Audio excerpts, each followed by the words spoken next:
এই মানুষগুলোকে অ্যাস্ট্রোনট বানিয়ে পৃথিবীর বাইরে পাঠানোর জন্য পাগলের মতো ট্রেনিং দেওয়া হচ্ছিল। আর এই দুইজন বন্ধু একসাথেই সেই ট্রেনিং কমপ্লিট করেছিল। এজন্য তাদের পারফরমেন্স অনেক ভালো হওয়ার কারণে কোচ তাদের দুইজনকেই পৃথিবীর বাইরে পাঠানোর জন্য সিলেক্ট করে নিয়েছিল।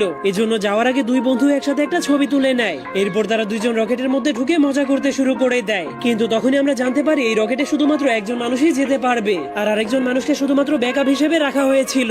এরপর বিজ্ঞানীরা জলদি করে সেই রকেটটাকে পৃথিবীর বাইরে পাঠিয়ে দেয়। কিন্তু তখনই হঠাৎ করে সেই রকেটে কিছু একটা সমস্যা দেখা দেয়, যার কারণে পৃথিবী থেকে সেই রকেটের সিগন্যাল বিচ্ছিন্ন হয়ে যায়। এজন্য লিভারগুলো অটোমেটিক ভাবে নিচে নামতে শুরু করে দেয়। কিন্তু তখনই হঠাৎ করে সবাই স্পেসের মধ্যে একটা জ্বলন্ত বইকে উঠতে দেখে।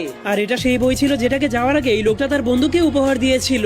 তখনই হঠাৎ করে সবগুলো সিগন্যালই কেটে যায়, যার কারণে সবাই মনে করে রকেটটা ধ্বংস হয়ে যাওয়ার কারণে সেই লোকটা মরে গিয়েছে। কিন্তু সেই লোকটার বন্ধু মানতে রাজি হচ্ছিল না যে সে মরে গিয়েছে। এজন্য সে তার বন্ধুকে পৃথিবীতে ফিরে আনার জন্য সবগুলো বাটনকে চাপতে শুরু করে দেয়, যার কারণে সবাই তাকে ধরে শান্ত করার জন্য একটা রুমের মধ্যে নিয়ে যায়। এরপর কয়েকজন লোক ভেতরে এসে তার মাথার হেলমেটটাকে খোলার চেষ্টা করে, কিন্তু তারা খুলতে না পারার কারণে পরের দিন তারা সেটাকে গলার উপর থেকে কেটে ফেলে। যা কাটার পরেই সবাই অনেক অবাক হয়ে যায়, কারণ সেটার ভেতরে কোনো মানুষ ছিল না, শুধুমাত্র তারা সেই দুই বন্ধুর একটা ছবি খুঁজে পায়। এরপর তারা সবাই দেখতে পায় সেই লোকটা তার বন্ধুকে বাঁচানোর জন্য সিলিং ভেঙে স্পেসে চলে গিয়েছে। ঠিক তখনই তার সেই হারিয়ে যাওয়া বন্ধু এসে তার হাত ধরে ফেলে। এরপর থেকে কেউই জানতে পারে না যে সেই দুই বন্ধু কোথায় হারিয়ে গিয়েছে।